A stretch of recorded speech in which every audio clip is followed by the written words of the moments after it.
So, Sparking Zero, undoubtedly one of the best Dragon Ball games of all time. Now, its player base has been going down a little bit.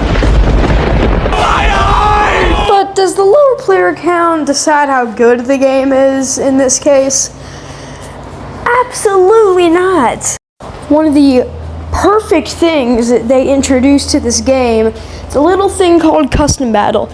You can make your own little custom stories, like little custom battles, make your own story, and it has inspired so many people, including me.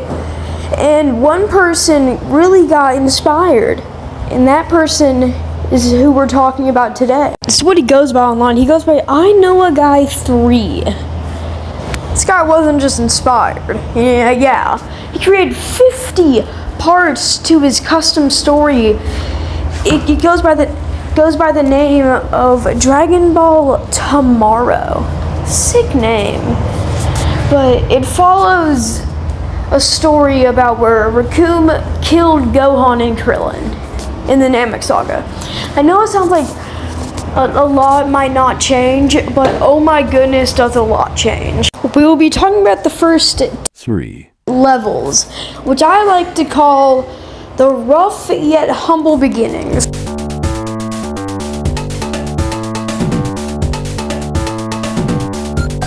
We start on the infamous planet Namek, playing as Vegeta, Gohan, and Krillin.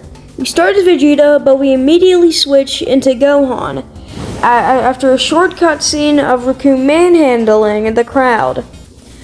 Except for Krillin. Krillin is just standing behind, I guess? I don't know.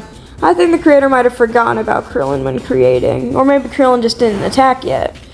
Whatever, just talking to talk at this point. But anyways, so Gohan tries to attack, but then he starts getting bombarded by Raccoon. Vegeta has to step in, but Vegeta also gets bombarded himself. So Krillin steps in to let Vegeta gain his energy back while Krillin supposedly handles Raccoon. He doesn't handle him. Krillin gets evaporated by his fighting bomber. And in a fit of rage, Gohan attacks Raccoon, but it's not enough. It's not enough. Raccoon sends off a quick eraser gun and kills Gohan. Vegeta, enraged by seemingly his race coming to an end, the only person left would be that blabbermouth Kakarot. And in a fit of rage, Vegeta goes Super Saiyan. Vegeta, now in Super Saiyan, he has evolved his race in a different way that he couldn't have thunk. The Super Saiyan, which was once an urban legend. Vegeta thought he would never achieve something like this before, but this power flowing through him invoked something new inside of him, something that he had to use. He quickly dashes towards Raccoon and kills him in one single sweep. Vegeta suddenly senses more ki. He realizes it's the rest of the Ginyu Force that hasn't been taken care of. He quickly arrives to their location, and he is face to face with the rest of the Ginyu Force. He dashes at Jace, but it's too late. Ginyu has already swapped bodies with him. Vegeta, confused and appalled by the current situation, he thought for just a moment he was finally the Prince of all Saiyans once again. But no, that was all taken away from him with a single little mistake. Vegeta is enraged. In Ginyu's body, he tries to charge ki, but he can't. He can't control Ginyu's body. There's something about it. Ginyu, inside of Vegeta's body, quickly kills Vegeta in his old body. Man, part 1 was such a great start, which is why I am putting it in B tier. Such a great start, but there were a lot of technical errors, and this story just keeps getting better and better as it goes on. It's a great start, But oh my gosh, does it get better.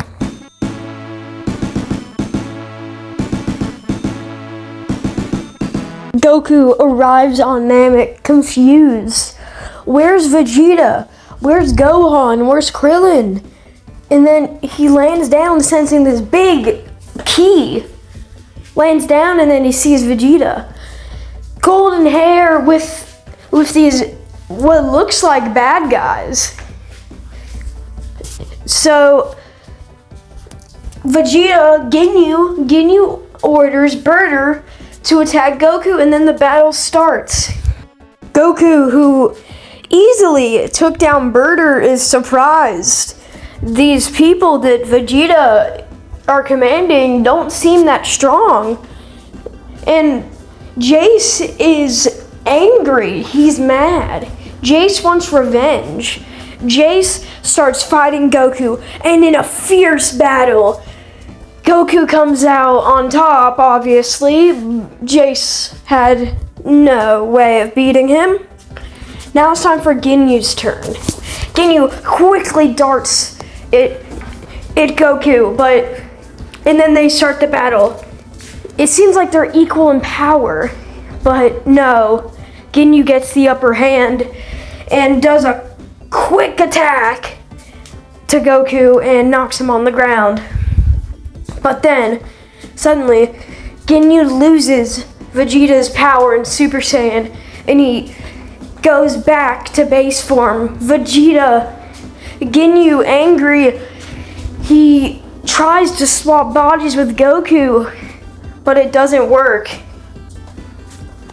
Goku dodges his attack and launches a ferocious spirit bomb, about like the same one he sent at him in the Saiyan Saga. Goku, confused why Vegeta would turn against him. Suddenly, Frieza arrives.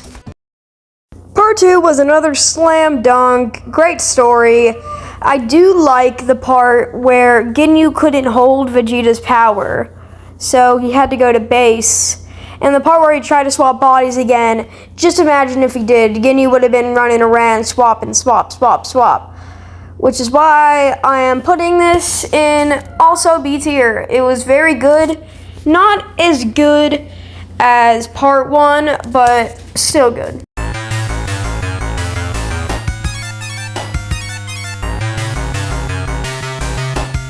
Frieza sends 2 henchmen after Goku. They tag team Goku. They both fight him at once, but Goku easily takes care of them. Frieza, enraged, kills both of his soldiers.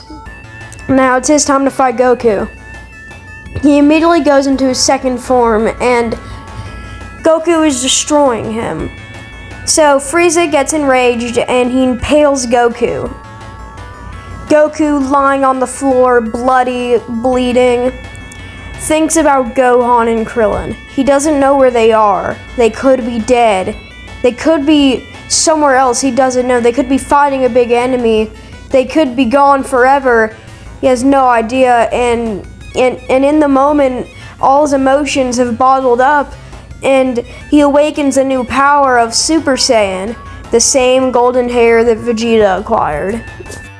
Frieza has never been more terrified before.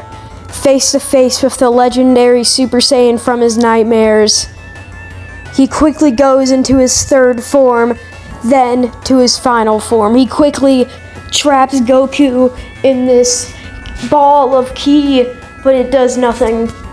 Goku does a quick Kamehameha, and it seems Frieza might be finished. But Frieza quickly goes into his 100%. Goku, shocked by his power. Frieza's power has climbed even higher than Goku's in the moment.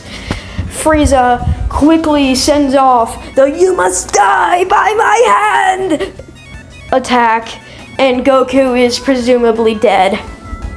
Until Goku slowly gets up and, in one last ditch effort, attacks Frieza with the Kamehameha, and Frieza is dead. That's the ending of part 3. that was just it was a challenging fight, a good story, and it was such a great ending to a saga, which is why I am giving it A tier. So good. It is better than the last two. Part 1, almost. Part 1 would have been better if Part 1 didn't have all those technical issues. If you made it this far in the video, thank you so much for watching. Please check out this guy's custom battles. It's a great story. He's making it. If you check out his Instagram at I Know a Guy 3, he's also making it into a manga and into a visual novel. This is a lot of work he's doing just for this non-profit project. It's insane. Please go send this guy some support. I wouldn't be making this video right now if it wasn't for him. Please consider liking and subscribing if you want to see more of this. Goodbye.